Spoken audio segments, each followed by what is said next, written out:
tous, nous arrivons donc au dernier et 6e épisode de cette série de podcasts Paroles d'experts consacrée au MOOC. Je vous invite donc à découvrir ce que nous répond Thomas Oui, maître de conférences, enseignant-chercheur depuis 15 ans, à la fameuse question « Alors pour toi Thomas, qu'est-ce qu'un prof génial ?» Alors j'ai fait mon doctorat entre 2004 et 2008. Oui. Mais j'enseignais pendant mon doctorat. Donc les premiers cours que j'ai donnés face à un amphi, c'était il y a à peu près 15 ans. Ouais. Et tu avais quel âge ? J'avais 24 ans. 24 ans, ouais. Ah oui. Ouais, j'ai toujours eu le goût de l'enseignement et j'ai voulu m'y coller assez tôt. J'ai pris beaucoup de plaisir à donner des cours et je pense que j'étais très mauvais au début. Mais du coup, après 15 ans, on arrive à identifier quelques bonnes pratiques. Mais j'ai toujours beaucoup de plaisir à donner des cours. Super. Alors justement, pour toi, qu'est-ce qu'un prof génial ?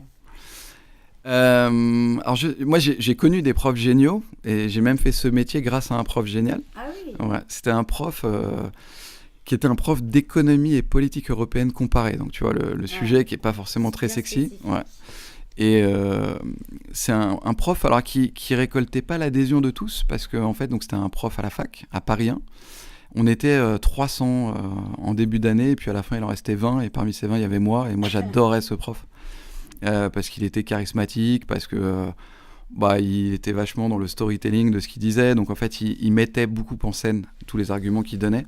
Et j'ai adoré. Alors voilà, finalement, tu vois, il était mettre en scène. C'est-à-dire que chaque argument était donné avec une intro. Dans cette intro, tu comprenais pourquoi l'argument qu'il allait développer après était intéressant. Il y avait une forme de suspense dans ce qu'il allait dire, où en fait t'attendais la suite. À la fin, il résumait ce qu'il venait de dire. Il l'appliquait très concrètement à des cas d'usage pour que tu comprennes bien quelle était la force de l'argument développé. Donc il avait tout ça de manière assez naturelle. Je crois pas qu'il ait travaillé ça, mais ça fait que ça donne quelqu'un que t'écoutes et t'es passionné par ce qu'il dit. Et donc moi, alors j'ai la raison. Alors, pour l'anecdote, à la fin de son cours, j'ai assez peu été voir les profs à la fin de leur cours. J'ai toujours eu cette distance avec les profs. Je sais pas pourquoi. Je pense que c'était une forme de timidité.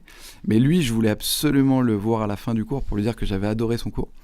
Et donc de manière très naïve et très maladroite, j'ai été le voir à la fin du cours et je lui ai dit oui monsieur, je voulais vous dire que j'ai adoré votre cours et là je cours pour partir de la salle parce que et lui il me dit attends reviens, reste là, on va parler un peu. Il me dit qu'est-ce que t'as aimé, donc je lui dis pourquoi j'ai aimé son cours et derrière en fait il me dit qu'est-ce que tu veux faire plus tard, je savais pas trop et je dis mais voilà moi votre métier j'ai l'impression que c'est plutôt pas mal et peut-être que j'aimerais le faire et donc là il me dit si t'as envie de faire ce métier là va faire alors il y avait un magistère à Paris 1 qui forme après des enseignants-chercheurs. Et j'ai fait ce magistère-là grâce à lui. Et tu vois, finalement, j'ai fait cette carrière-là grâce à ce prof d'économie et politique européenne comparée. D'accord. Ah ouais, comme quoi. Donc pour toi, c'est important, ces profs passionnés qui font passer des messages avec une introduction forte, un contexte, des données fortes, etc. Ouais. Comme lui avec passion. Ouais, moi, alors il y a la question de la passion qui est importante. Quand tu es engagé sur ton cours, je pense que ça se voit. Et en même temps, tu vois, j'en discutais avec quelqu'un qui est expert de la prise de parole en public. Ce sont des gens que je connais pas trop, mais il se trouve par hasard, j'ai discuté avec quelqu'un qui faisait ce métier-là, qui aidait, en fait, qui était consultant en prise de parole en public, de manière parfaitement informelle. Hein. Et il me disait, en fait, il me disait, qu'est-ce que c'est pour toi un cours sympa, un cours qui marche bien ? Et je lui ai dit, c'est un cours donné par un prof qui est sincère. Et il me dit, ok, mais alors quelles sont les armes de la sincérité pour toi ? Qu'est-ce qui fait que tu vois qu'un prof est sincère ? Et donc je lui dis, en fait, la sincérité, je crois que ça se voit tout de suite. Tu vois, par exemple, dans notre discussion, si l'un de nous deux n'est pas sincère, ça se voit assez vite, quoi.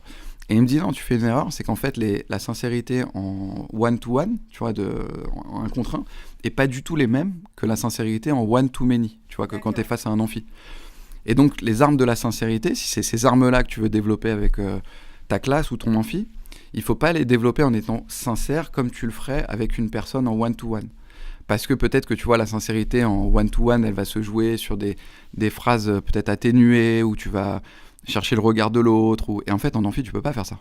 Parce que le regard de l'autre, non, il y a 300 regards sur toi. Et donc, en fait, ça m'a vachement interrogé. Et donc, je répondrais toujours la même chose. C'est-à-dire que pour moi, un bon cours et un bon prof, c'est quelqu'un qui est engagé et sincère dans sa démarche. Maintenant, la façon dont il s'y prend pour le faire, je ne sais pas. Mais quand tu reçois le cours de quelqu'un qui est engagé et sincère dans sa démarche, Je trouve que ça se ressent. Ça. Puis il a aussi une envie sincère de transmettre un contenu à un moment donné. J'ai toujours une attention assez forte sur l'intérêt que je pourrais développer auprès des étudiants. C'est-à-dire que je ne considère pas les étudiants comme une clientèle captive vis-à-vis de laquelle je me dis de toute façon ils sont obligés d'être là, donc ils vont m'écouter. J'essaie toujours de savoir pourquoi ils sont là. Parfois c'est compliqué en fait de savoir pourquoi un étudiant est là. Et donc j'essaie de travailler avec eux par des éléments de discussion, d'interaction, les raisons pour lesquelles ils sont là, pour après apporter en fait et répondre à leurs attentes et apporter le contenu qu'ils souhaitent. En fonction de moi aussi ce que j'ai envie de dire. Et donc du coup c'est un aller-retour entre moi le contenu que je dois leur donner et en même temps la façon dont je peux leur donner en fonction des attentes qu'ils ont vis-à-vis du